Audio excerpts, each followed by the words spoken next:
I'm going to talk today about primarily two metaphors and the channel Sutra Novum. It's related to the wisdom of the East, which is focused primarily here on an Indian sage called Ramana Maharshi. That's the sutra bit, that's the thread of meaning that sutra means. And novum means new in Latin, and that's more focused on the Course in Miracles. And so, two different cultures, two different languages, two different mythic landscapes, but beneath the differences, essentially the same message. And the beauty of that is that the idea comes that the most advanced meditations that the human mind is capable of, we reach that independently, no matter the difference in our linguistics or our mythic culture. And there's a lot of hope and inspiration in that. And there's a lot of hope and inspiration in what I'm going to talk about today. Now, I'm in a corner of the garden where there's lots of tiny little flies that you can't see on the camera, but I can see them. You can't see them on your screen. I can see them. They go around my face, so you'll have to handle the distraction of my hand moving. So the two different metaphors that I'm going to use, most people listening to this will know about Sir David Attenborough. And when I was a child, my passion was the natural world, and I went on a work experience week, and I spent a day with him filming in a poppy field outside Bristol in England. And we know him because he's gone around the planet, all over the planet, to some of the most beautiful places on the earth. And he's filmed, or he's been presenting footage about the natural world and the trials of life and conservation issues and the life on Earth, which was about evolution, and another documentary about ecology. He's covered the natural sciences from the biological point of view in this really inspired way. And so he's seen the Earth like few humans that have walked it. And the first metaphor that I want to bring in here is related to something he does. He collects two things. He collects china, so you can have a nice refreshing cup of tea. And I think he's one of the few people that can afford to take on the very wealthy Chinese that want to buy all the china. And so he goes to these, auctions and buys china cups and plates and saucers and things. But the other thing he buys, which is the focus of one of the metaphors, is millions of years ago, after plants evolved, 90 million years after plants evolved, insects turned up. So the plants were having a great time. They had no threats. Nothing ate them. Nothing threatened them. And it was for the plants, it was Eden. And then after 90 million years of photosynthesis and plants evolving, insects turn up. That evolution happens. And so the plants have to handle that. And one of the things that trees do is they have sap. And sap is part of their biology. And the sap comes out when, bark breaks off and things, and it seals, and it helps keep the tree healthy. It has many functions. But what's relevant to us here is that an insect would land in the sap, and then the tree would fall down, and the insect was trapped in the sap, and over millions of years the compaction of the sap would create amber fossils, and the insect would be in the amber, and so he collects amber fossils. But what I want to look at is how the more you use the reactive mind to try and escape the sap the more the insect gets trapped. Now I use the word the more you do that because that's my metaphor. Um, the metaphysics of the Course in Miracles and the metaphysics of Ramana Maharshi's teachings, which come from a school of Indian philosophy called Advaita Vedanta, uh, are essentially the same. There's no fundamental difference, except in the Advaita Vedanta you have Shiva as a creator god, and in the Western tradition you have God and Jesus. In this Christian culture you have God and Jesus, and you have the Holy Spirit, so the Father, the Son, and the Holy Spirit. So there are fundamental differences in the cosmology, but ultimately the metaphysics, the backdrop of meaning behind the physical plane, is no different. And antecedents to the Christian myth, probably the most important one, is Plato's Cave, which is a story about a meditation on how the judgments of the human mind trap us, like the insects in the sap, in a cavernous lie, in a sort of cave away from the real world, where we get trapped by our judgments and the shackles of illusions which bind us to the darkness that is fear.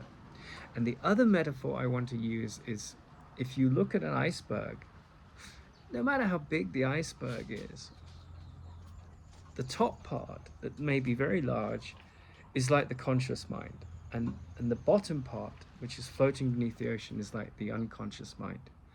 And the part below the ocean is much bigger. And I think something like, it's something ridiculous, like a huge percentage of the universe is supposedly dark matter.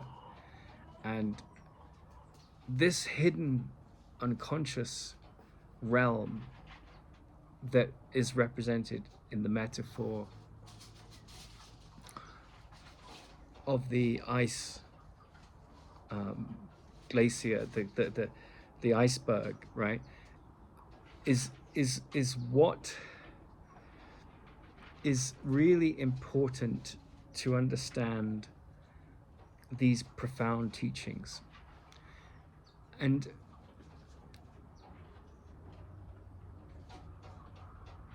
the best way to start to think about that is, another metaphor perhaps, is that if you're,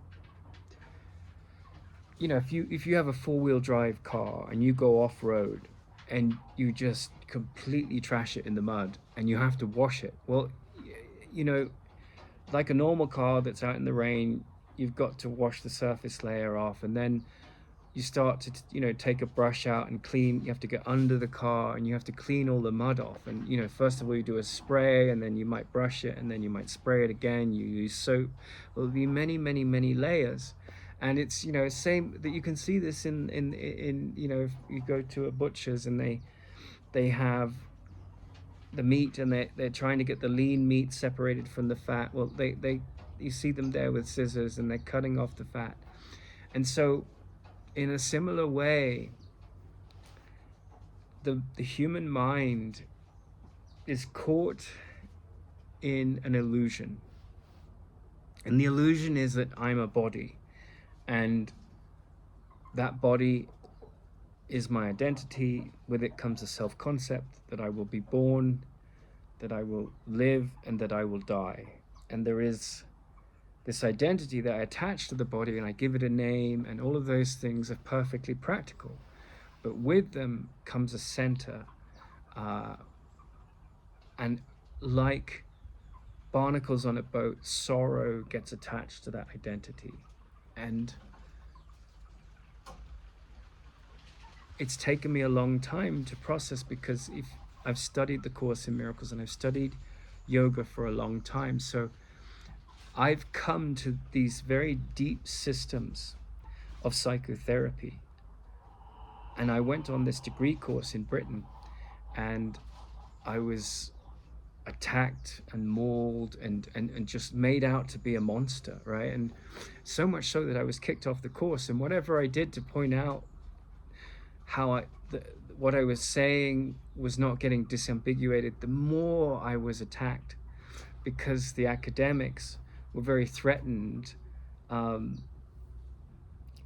by the situation, because they were supposedly in charge of this group, and yet especially one of the academics was whipping up this male bashing and this kind of sexism, and flying the flag of the victim mind.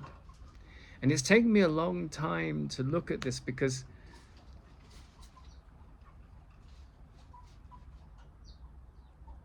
Socrates was one of the wisest people of ancient Greece, and he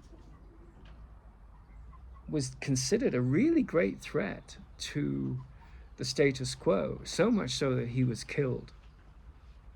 And he had this Socratic method, which is the very basis of Western culture in a way. It's the basis of all of modern science and the academic world, to find out what's true, you know? And this combining of the viewpoint of Ramana and the Course in Miracles brings in a reflection on the deepest aspects of those cultures. The Eastern culture, if you look at the Eastern culture, the mother of the Eastern culture is the Tibetan, Mongolian, Indian cultures, because all the martial arts, the healing arts, they all come from South Asia, from India, and from Mongolia and Tibet, and they spread out and they go to Japan, they go to China, and then around the 4th century BC, one of the great mystics of that culture travels down to southern Italy and meets Pythagoras and starts infusing a sort of like Asia 2.0 into European culture, and from that the Greeks come up, and this, of course, the Egyptians and the Arabian Peninsula, they had this incredible renaissance with mathematics, but and the Europeans were in the Dark Ages often compared to that. But at the height of the sort of cultural injection that you see at the seat of Western civilization before Christ, you have Parmenides, Pythagoras, Herodotus, Empedocles, Socrates, these incredible minds that were the founders of the Western culture that leads to Einstein and Newton, and this incredible mind that can fathom space-time and the geometry of nuclear fusion and the topology of atoms and subatomic particles, and just become this incredible journey into the very small and the very big, and the reactions that take place in these atmospheres, in these environments of different scales. But beyond all of that incredible analysis, and out of that analysis flowers our modern technological evolution, you have the ontological, which is the study of being, right? And you have the epistemological, which is the study of knowledge, and what is behind your knowledge, and what informs what we know or what we think we know, and how do we know what we don't know, and how do we account for that. And these things ultimately, when there's maturity, because I studied Indian philosophy and yoga for 10 years, and after those 10 years I understand the 4 chapters of the Yoga Sutras really well. The first chapter is what is the mind, the second chapter is how do you cultivate the mind, what are the powers in the third chapter that come from the cultivation of mind, what's the most important focus of the mind, so what is money, how do you make it, how do you spend it, and what's the most important thing to put your investment into, metaphorically speaking. And after those 10 years, I kind of came away and I was only interested in the fourth chapter, right? And the fourth chapter, what is the focus of the mind? What is the function of the mind? And not all the ancillary things, but where's the mind? What does it like? If a spoon is designed to feed the body, if a hammer is designed to build a house, what is the focus at the deepest level of the mind? And what is it?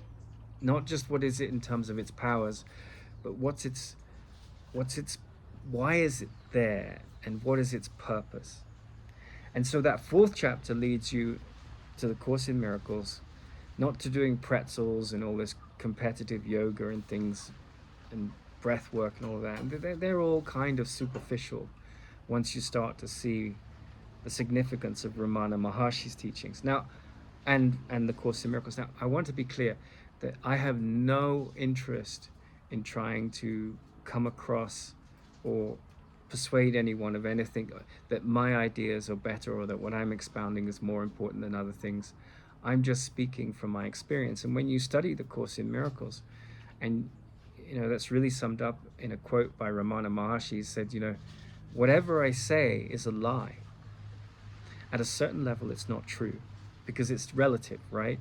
And so the greatest communication of wisdom happens in silence. And I'm going to start with this statement. The Course in Miracles starts, the first lesson says, my meaningless thoughts. It says, nothing I see in this street, on this table, in this room has any meaning. And then it says, my meaningless thoughts are showing me a meaningless world.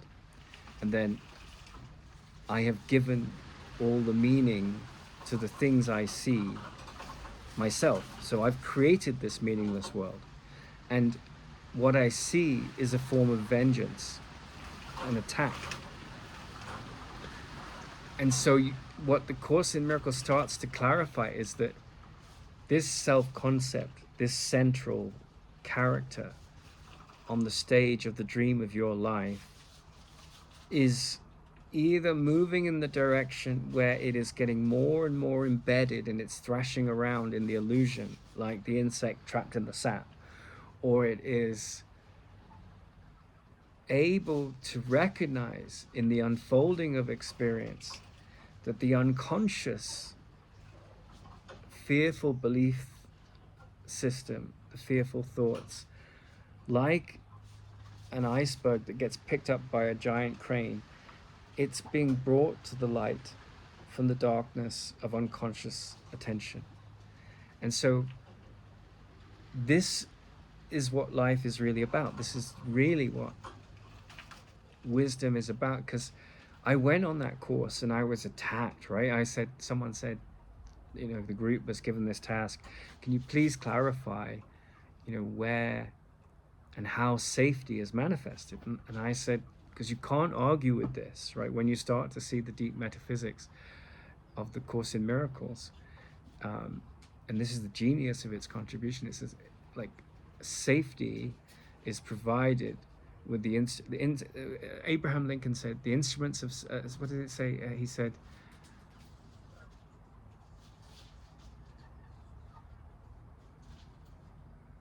the instruments of safety are provided by the heavens, right? So what does he mean by that? He means that with right conduct, with right understanding of what perception is, and how perception is a projection of these things that come up from the unconscious, like the iceberg being pulled out of the water.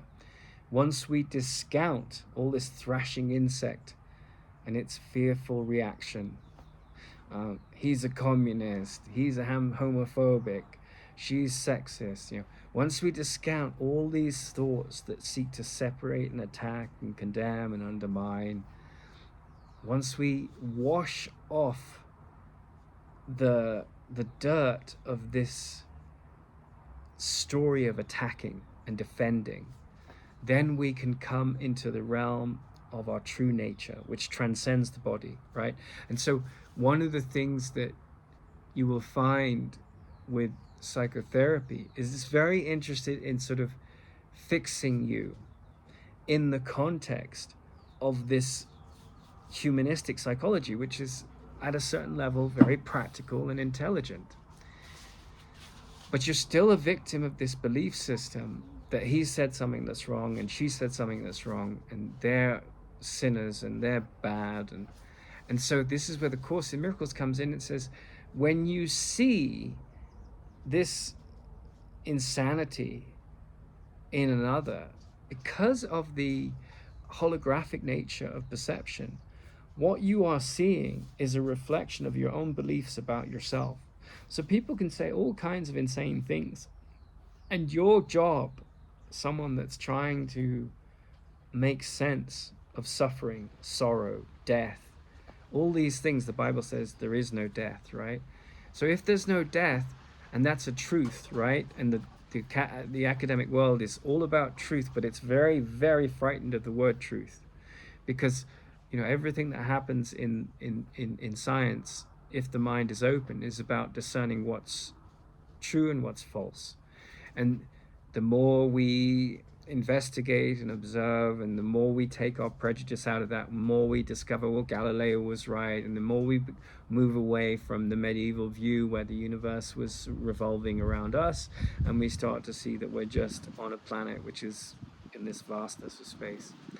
But what is essential to wisdom is peace.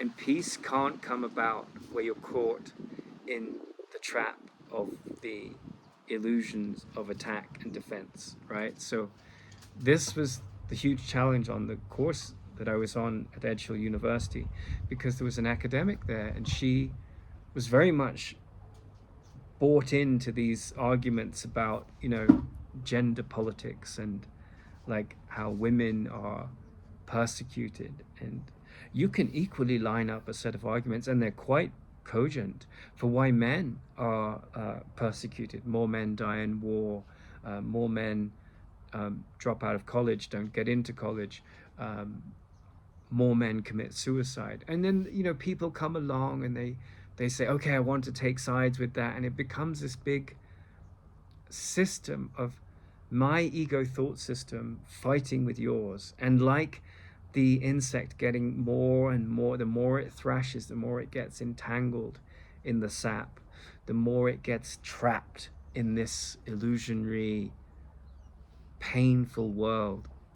And so you begin to see the wisdom of standing still in this story that is moving all around you like clouds circling a mountain, And so, but then as the mind starts to clean away the fearful thoughts, then the clouds disappear and you just got the mountain that doesn't move, And this is the starting to see that I'm never upset for the reason I think. I'm upset because I see something that isn't there. I've projected my beliefs, which are founded in fear, and I've put them out onto scapegoats and bogeymen whose errors I put in the bag that I carry around with me to justify my wrath, right? And say, well, he said this, she said this, right? Now, I've been charged a large amount of money. My life's been completely displaced because of what happened on that course. And I am doing what's, the right thing to hold them accountable for that. But I don't want to see them as less than or guilty, or because in truth, they're not separate from me, right? We have this illusion that I'm Nathan, that I'm separate, and I'm a man, and I'm a straight man, and all these things which is there. You can't deny it. But what the Course in Miracles, what Ramana is trying to do is saying, those things which you hold as the most valuable in your story won't help you when you're at the door of death. Because the door of death is just, there is no death. So you die, you give up this body, and then you have to come back. Now, if you don't believe in reincarnation, that's fine. But it doesn't really matter whether you believe in it or not, because the question is, have you managed to transcend the fear of the world? Is your thought system not contaminated by the illusions that psychosis needs to proliferate under those conditions. And in the Buddhist tradition, they say form is emptiness. And I think this is a really good thing to look at, because most people don't have a clue what that means. I mean, people have been Buddhists for a long time. And that's why the Course is so wonderful, because what it says is that this whole physical universe, the whole almost infinite physical manifestation, which is bound by time and space, is an illusion. And to wake up from the illusion, to transcend the illusion, you can speed up time and space relative to your perceptive focus by letting go of the mundane thoughts, the thoughts that bog us down in this identity that is caught in the paradigm of victim and victimizer, sad and happy, all these relative things, and go above the battleground of the thought system of the ego, which creates the body, and start to see that my meaningless thoughts have created a meaningless world, and that my mind, which is not my mind, but it's the one mind, once I start to drop this center of gravity that says I am someone, right? And of course, until the very end of the process, you can't fully drop that, because your sanity is defined in this world as being well collected together,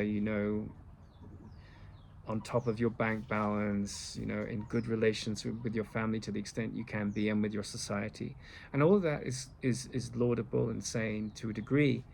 But when you get to this, when you start to really look into the incredible wisdom of the Course, it says that everything you see is the past, right? All this experience that you're having is already finished, because it's an illusion, right? And all you have to do is psychologically wake up from that. And if you spend a few minutes with someone and you hear them talking and you just listen, you begin to start to see, if they're talking about things that they find meaningful, they'll tell you where their judgments are very quickly. They'll say, I don't like this politician because he does this. I'm against communism because it does this. And I'm against capitalism because I did this. It does this. I'm against Americans because they do this. I'm against the French because they do this. I'm against Monsanto because they pollute our food. And, some of these things, from the point of view of living a practical human life, may be very intelligent. I mean, the Course in Miracles talks about magic, and so it says, for instance, I had the COVID vaccine a couple of years ago, and I had long COVID 4 times, and after the vaccine, my psoriasis got very, very, very bad, and then the stress of handling these attack thoughts and processing the consequences of those attack thoughts at the university, it got really, really bad. And so, I went on an elimination diet process. I first of all went on Gundry, Dr. Gundry's plant paradox diet. And then I went on what's called the lion diet, and I just eat beef and water. I eat once a day, and my skin has got much, much better. And the Course says, because beneath the ocean of what we see and understand about our mind is this vast iceberg of unconscious fear that needs to be brought up, and it, when I'm attacked, like, I can see all my fears, right? So ultimately I'm grateful for those attacks. I don't want to pay for the abuse, right? I will hold them accountable, and hopefully they'll learn something from the experience of what they did, because scapegoating is not love, right? And love is the only thing that's real. And I'm not scapegoating those people. I only want to see the light in them. Why would I want to project lies and illusions onto people who are wounded? Love seeks to bring everyone up. It's not exclusionary in that sense. But this process of bringing these fearful things up is extremely threatening. And so, living in pain, constantly scratching, handling an illness, yeah, those problems involve bringing fear up. And fear is frightening. You take any young child and you watch a horror movie with them, and they'll be really frightened. So they want to leave the room, right? And so you tell them, okay, you can leave the room. Like, not that I would put a child to watch a horror movie, but I remember my parents years ago when I was very young, maybe 8 or 9. They had a big party and they left us to watch the TV late at night, and there was a Swedish horror movie on, and it was really scary, and it probably wasn't a good thing for us to watch. But fear is something that's buried in us, right? And what's so wonderful about the Course in Miracles in terms of an evolutionary step in psychology and psychotherapy is that it recognizes that there's a lot of fear hidden beneath the surface. And so it says, if you need to just eat beef for a long time, maybe the rest of your life, so that you don't get sick from the psoriasis, then that's okay, because it's like taking the children out of the room where the horror movie is, so they can look at the things that the horror movie brings up for them on a scale and in a way that's appropriate to what they can handle at any given time. So that's what the Course in Miracles talks about as magic. Ramana Maharshi, later in his life, he got cancer, and he'd spent his whole life saying, look, I'm not the body, right? And his mind had completely detached from the identity of the body, and he was profoundly peaceful. And people would come to him and their minds would, because he was so quiet inside. And this is one of the challenges I've had with my life, because I went to Oxford when I was 17 to do an interview, and I didn't get accepted to get the place. And I was taking 6 A levels. I was pretty smart in that system. I loved to study, and my hero at the time was Richard Dawkins, because he was sort of the patron saint of explaining nature, right? And his explanation of nature was that you can't, it's all a blind watchmaker. There's no God. It's just unfolding. And in a way, he's right, in the sense that, like, this is not the realm of God. This is the realm of insanity, right?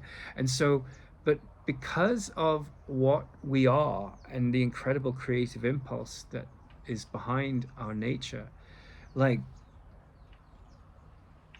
the human eye, right? The mammalian eye. These things are profoundly complex and miracles. They're just amazing. And we've managed to break down the movement of proteins and the coding of proteins in DNA and RNA and these basic building blocks of organic life on Earth, to understand how things get coded for to create plants and animals. But that's just one level, right? And it's a level which informs our medical system, and helps us create pharmaceuticals that combine with understanding of chemistry. And you can't deny any of that. I mean, it works. But then what the Course in Miracles is saying, if you go, my mother years ago, she used to be very interested in Indonesian art, and like there's batik, and then there's these shadow puppets, and in a way, like, they're puppets that have a screen in front of them, and you see the shadows, right? And they play out like Punch and Judy, these stories.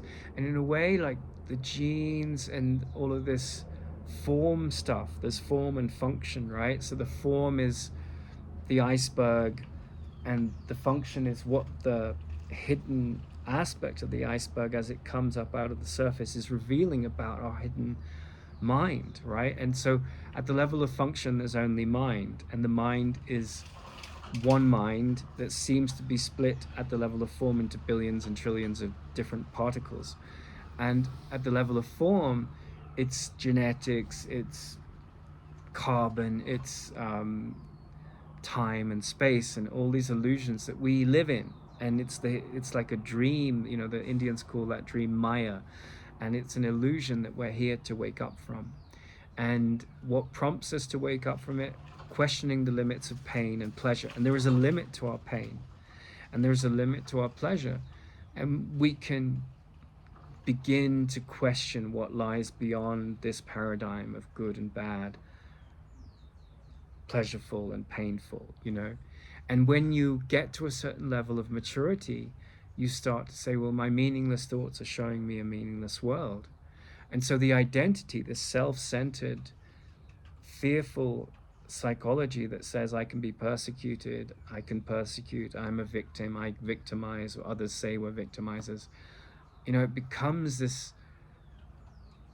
trap like the insect in the amber, and it lands, the mind lands in this sap of the ego thought system, and it gets trapped and identifies that as to what it is. But as we take the crane to the iceberg, shifting metaphors here, and we pull it out of the ocean, we can see that the more we thrash and react and attack and defend, the more we get trapped in the fearful mind, and the more we become like a shark that's swimming away from the principle of atonement. And that shark has a certain trajectory and momentum, but it doesn't get it anywhere that's meaningful. It just gets it more embroiled in this dualistic madness. And so unless we come to see that, when, you know, like for instance on the Course I said some things which were truthful, right, and they were very threatening to the egos on the Course. I said, if you want to create a space that's safe, then that's where attack thoughts have to end. And the whole teaching of the Course is that attack creates a perceptive mechanism which is based on vengeance. My form of seeing is a form of vengeance. So the ego needs scapegoats to survive. You know, it needs to say, I don't like him because she's got this issue, blah, blah, blah.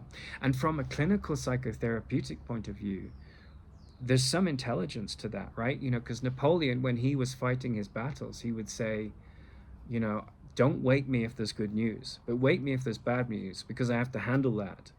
And so, you know, if you have psychosis in people and you're a clinician, your job is to prescribe solutions that handle that psychosis and help to remedy it. But remedies don't necessarily promise a cure. And so it's really critical and important to see how the very remedy that we think is going to help heal may actually trap people. And Joe Dispenza talks about a girl that grew up in a family, and the father was a kind of really a brutish kind of guy. He would beat everyone in the family. And because the mind's so powerful, you know, it manifests everything around you, and it manifests your story and your projections and perceptions, including what happened to me on the Course. You know, I helped manifest that. Not that I was looking to be taken out and abused, but it was a profound teaching for me, and I'll get to that in a minute. But this girl, she was tired of being beaten. And so there's a medical condition called fibromyalgia, and one of the symptoms of fibromyalgia is that it's very easy for the bones to break. It's very easy, you know, if you hit someone with fibromyalgia, there's a good chance that their bones will break. And so she developed a medical condition where, you know, if her father beat her, she would end up being broken boned. So he was the one person in the family that he didn't hit anymore. Everyone else he kept hitting. And then as she went through life, she found out that she had these two identities. One was this girl in her world, and then the other was she was walking around, and I have fibromyalgia. So this disease in her psyche created this disease in her body. And then she came across Joe Dispenza, and he said, you know, you've become so accustomed to this other identity that you're inseparable from the lie.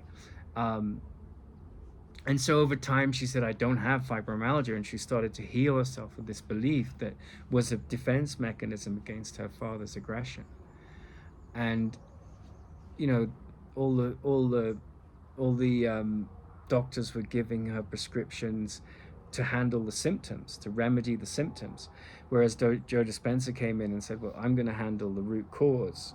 And, you know, the doctors were giving her all these pharmaceutical stuff, but at the level of mind, they were no longer needed. And so they, you know, she started to see these massive improvements that the doctors had never seen because they didn't know how to heal it, because they didn't realize that, you know, illness is defense against the truth, right? And the defense against the truth there was that I'm a victim of the world I see. And so this is such a powerful thought. I'm a victim of the world I see, that it creates all the monstrosity in the world.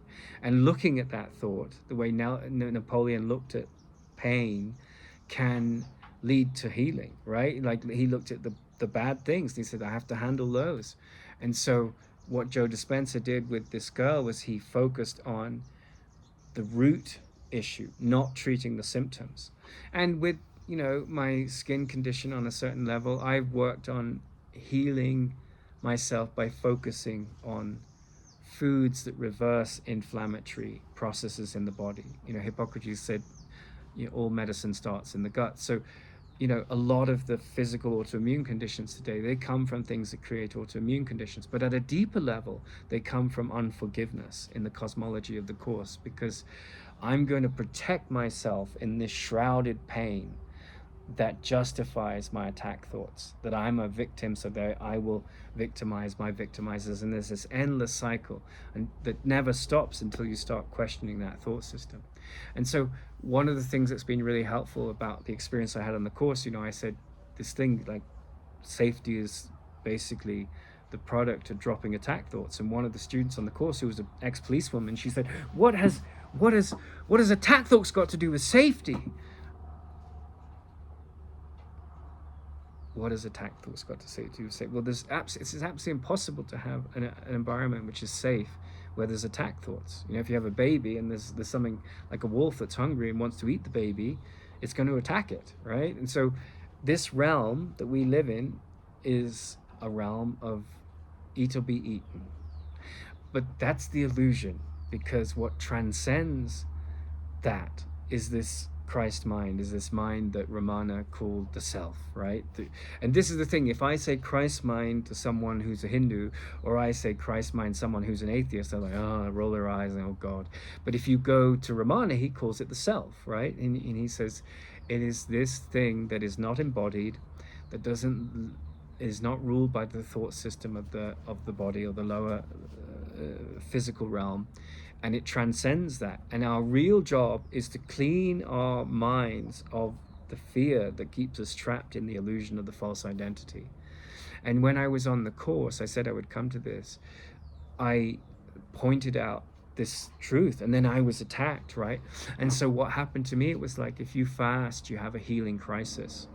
And that means that there's a process in the body where your tissues that are diseased, you're not putting all your energy into digestion, and suddenly the body can start to heal the organs and the tissues that are, you know, degenerating. And so you'll notice if you stop eating for a few days, like your depression will go and lots of things, you'll be hungry probably, but the body is, instead of putting its enormous energy into digesting things, it's stopping that process, switching down the system, shutting down the system, and just cleaning out the old tissue.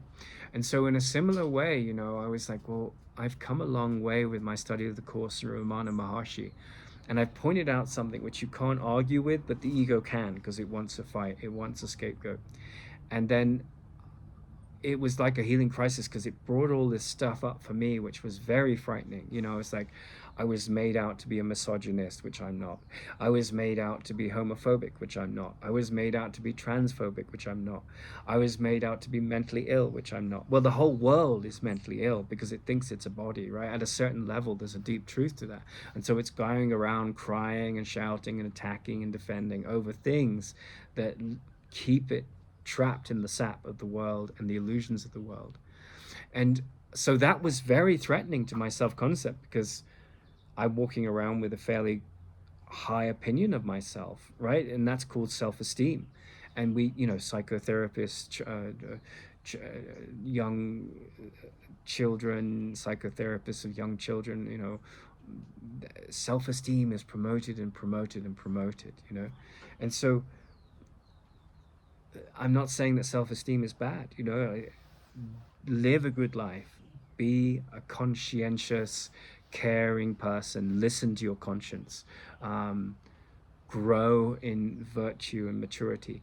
But then if you're doing that, if you're really actively devoted to that, and someone comes along and says all these horrible things about you, it's very easy and very tempting to take that personally and become a victim of that reactive mind, right?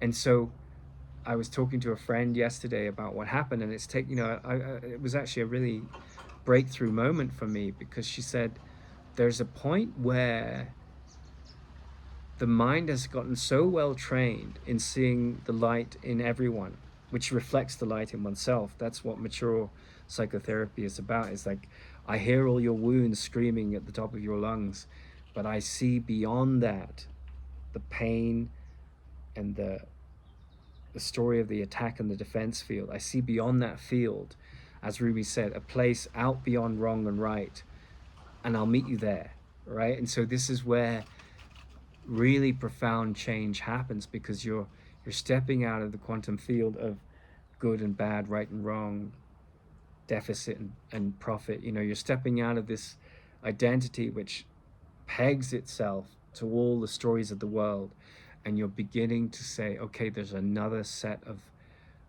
thoughts that can help me transcend the fears that make me believe I'm a complete failure. And in fact, that's the only success you'll find, is when you see that you can't win in the body.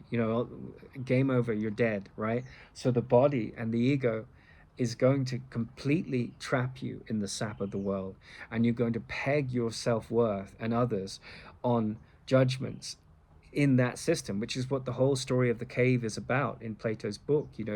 They're stuck with their shackles. They don't even know that they're stuck, because they don't know any other form of existence beyond that. And then one of the prisoners is freed from the cave, and he goes outside and he sees a world which has a totally different set of meanings. And that's like the real world that the Course is pointing to. And that's why, in the illusion of time, the illusion of history, the Course is such an incredible contribution. And the reason why I don't want to start talking about the Course without Ramana on the other side is because I don't want to be put in the pigeonhole of being a Christian, because I'm not really a Christian. I don't believe Jesus died for our sins. I don't believe that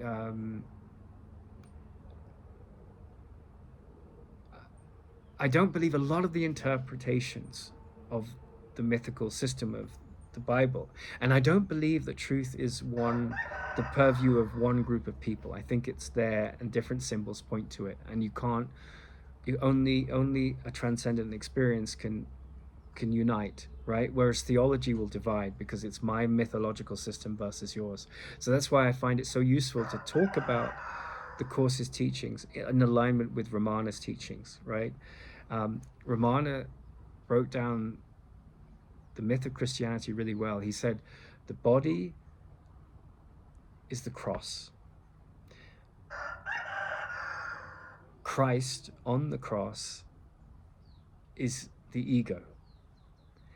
And the death of Christ on the cross, the death of the ego, is the self, right? So, or you could say Jesus on the cross, and then the death of Jesus is the Christ, right? And Christ just means to be blessed or anointed. And you are blessed and anointed by the view you subscribe to. Now, that anointment may be a very toxic river to be living in, right? It could be the anointment of the ego thought system, which says, I am constantly upset and threatened, or it could be the blessing of the thought system that comes with the Course in Miracles. I'm never upset for the reason I think. I'm upset because I've identified with something that is aligned with a thought system that has nothing to do with my real nature. And so anything that happens to you, whether it's going on a course and saying something that is coming from a place of reasonable intelligence, and talking about a divorce with an ex-lesbian who was married to a lesbian, and handling the emotional experiences that I had there, and then being accused of being a homophobe, which I'm not. I wish those women all the best in the world. They were great teachers of forgiveness to me. It was very personally difficult and painful up front, in the throes of that, because they were lessons where you think, God, how can I withdraw gratitude from this? Because I'm being castigated and made out as a monster and scapegoated. And I'm doing that in my own reactive thinking, though I'm not acting on it. But it's just the pain body, which is being brought up to the surface to be seen in the light, so the fear that gives it life can drop away. So I went on this course, and these people who are very much enmeshed in the sap, as I have been much of my life, most of us are, believing that magic cures and heals, medicine, all of this. It doesn't, right? It just deals with the surface form layer, which the Buddhists call empty, right? And this is one of the challenges when you go so far along the path. I'm not going to give up my diet because it works, right? It works at this level, and it would be, to bring more pain into my story would be unintelligent. It would be lacking in empathy. But the journey I've been on to come to that extreme diet, it's a pretty antisocial decision. Like, do you want to go out for a meal, whatever? Okay, but I'm eating beef. So one has to live within the limitations of the story of the body. Now, I'm not saying you should just eat beef. I'm saying that worked for me, right? And I was a vegetarian for 12 years, and Ramana recommends being a vegetarian, but he also says that there's a point where you transcend karma.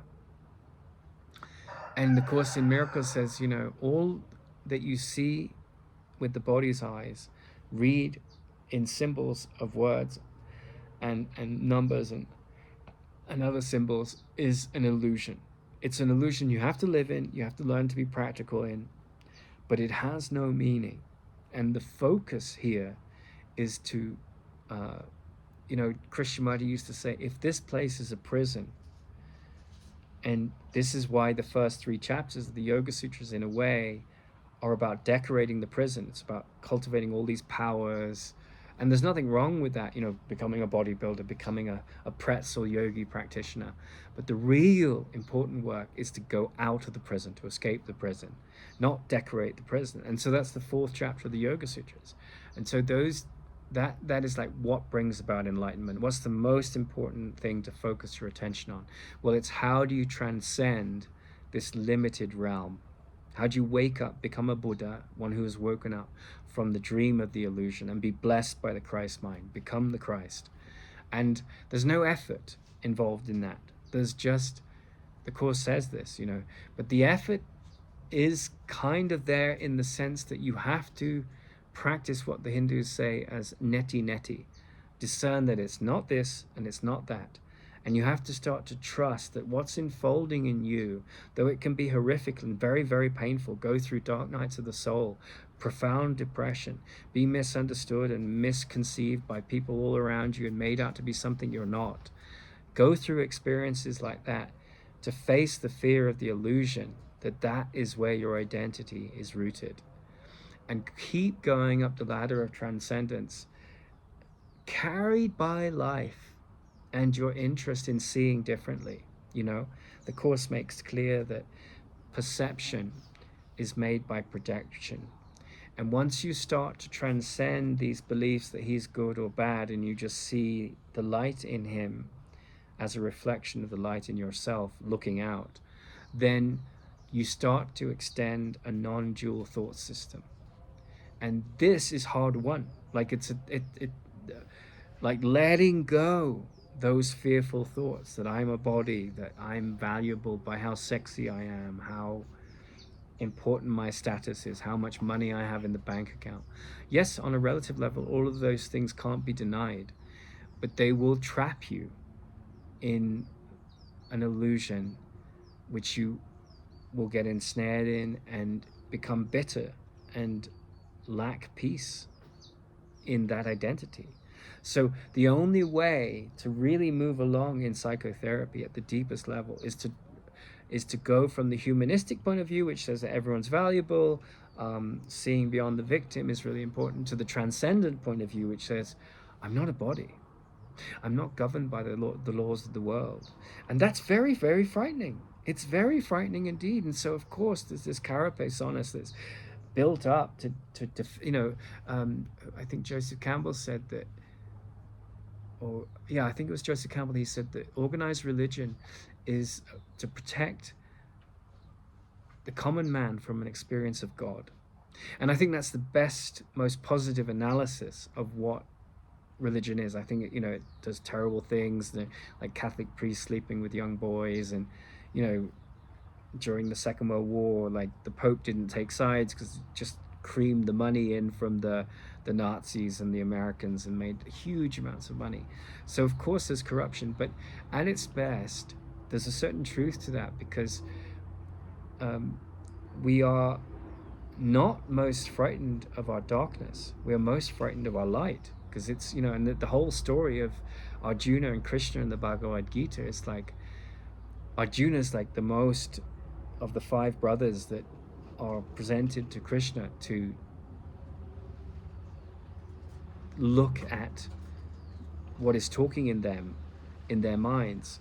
Arjuna was the most advanced, and he was symbolized by this being this great arrow firer. He was an archer, and so he's moved furthest along. He's the most exemplary student, and he represents all of us, just as Parzival in the Western myths represents all of us. And Parzival is married to his wife Condrimore, so he's not just a man. He's a man with a feminine side. He's a woman with a masculine side. That's the mythic symbolism of these characters. But anyway, with Arjuna, he gets to a certain place along the way where, his devotion to truth has evolved. And so he's ready to get a glimpse of what's really going on.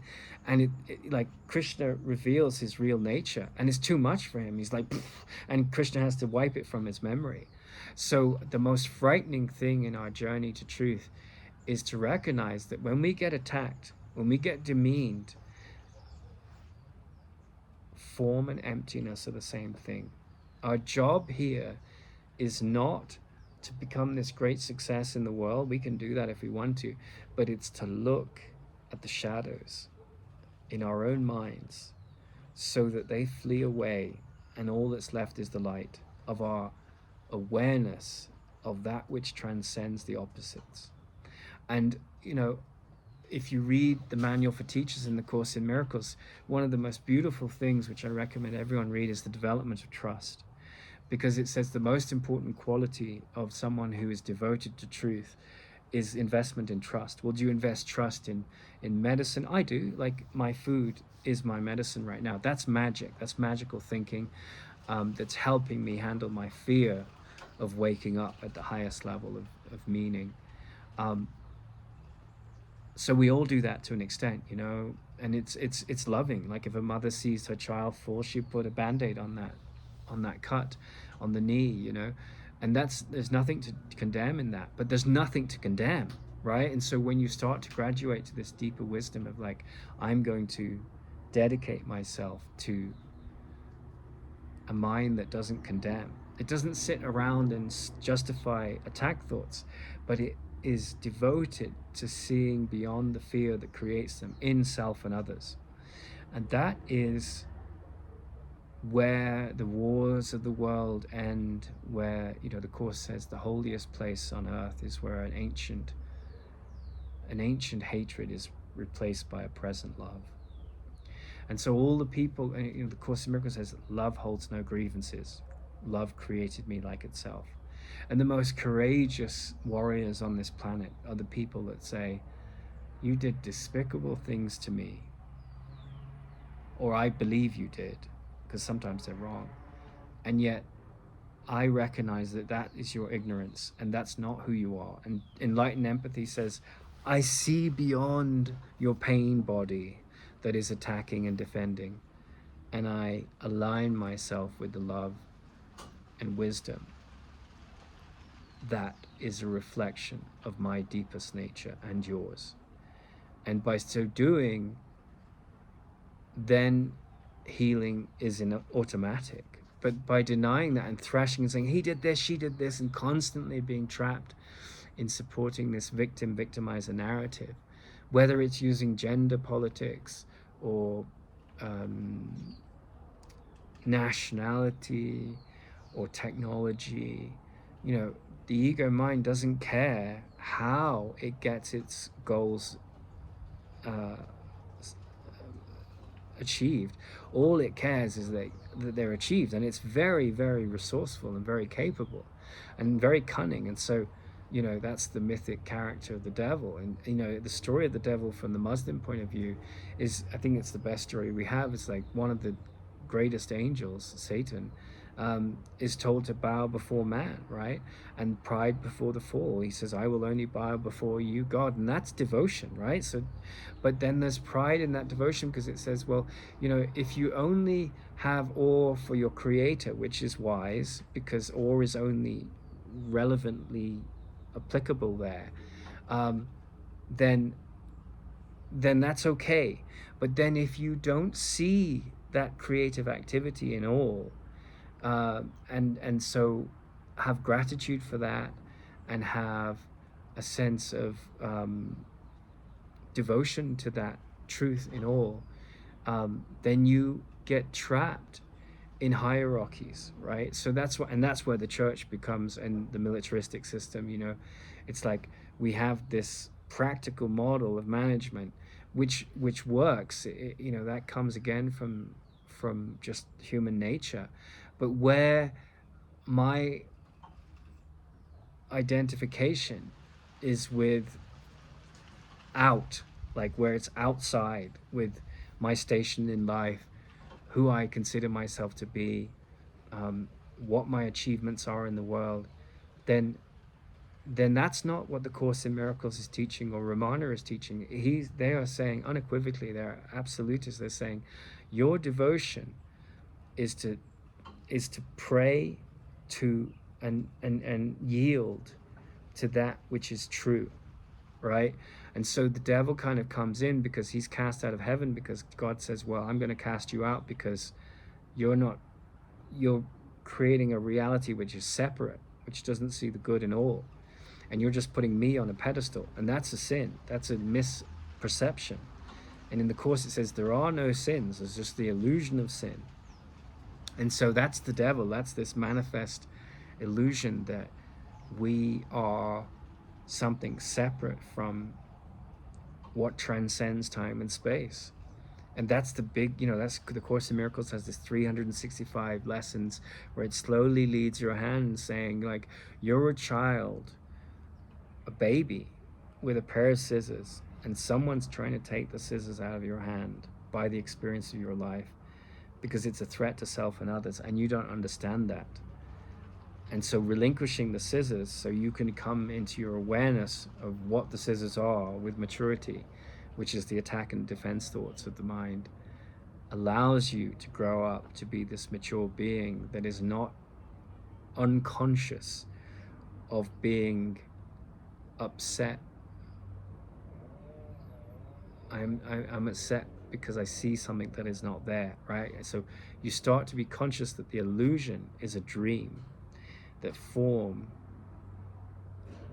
is empty, and that function is truth. So you start to live in the world where the mind has been trained to see beyond the lie, to see beyond the illusion that this is real, that this has substance, that this is what it's about.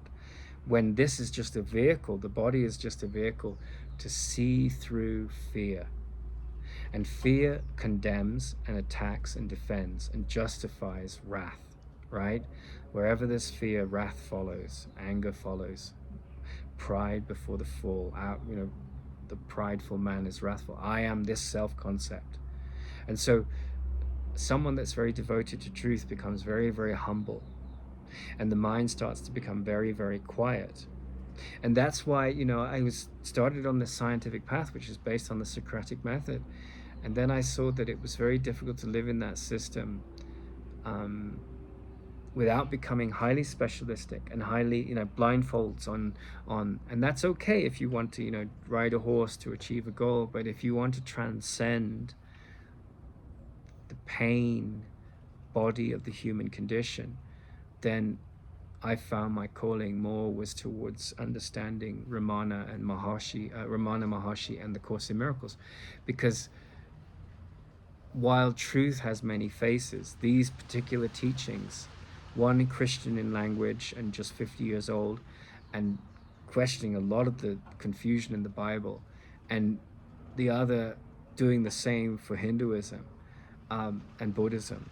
In a way, Ramana helps cut through the crap of some of the nonsense in Buddhism and Hinduism, because he just reduced the whole of that mythological stream to one question: who am I?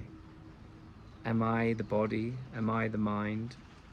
Am I the mind that is interested in being used much like a thorn is used to remove a thorn from a thigh? Yes, I am that to a degree until the thorn is removed, and then I'm not that even, I'm just the self. So these are the teachings that I focus on, and what I wanted to dwell on today was, which I have, is these two metaphors. And I was up against a really challenging foe, because twofold: the foe that says, you're taking sides in this gender debate, and you're being gaslighting others, and you're doing all of this toxic stuff, which I wasn't, but the ego was trying to find a foe, right? And then the other foe, which was in myself, which was to say these experiences were depressing, almost to the point of suicide. I was scapegoated, and yet that was actually a funnel to bring up all these dark, fearful thoughts, and to go deeper into the teachings of the Course, that my meaningless thoughts are showing me a meaningless world. And so I think where there's a lot of deep reflection and devotion to solitude and silence inwardly, you might be living in a big group of people, that the most challenging experiences in our life bring us to a wall, and we can either, hit that wall with our heads with such aggression that we die and we don't deal with the lesson, or we take out a spatula, a tiny spatula, and we earnestly begin to excavate a hole in the wall, and we keep going until the block of our interpretation, which is fear-based, has been eliminated. And then we walk through that wall, and we're a deeper, more loving person, because we don't look at the attacks of others or the defenses. We accommodate them because we have to, that's the world, but we don't make them the truth. They are relatively true, but they're not where our liberation lies. Thank you.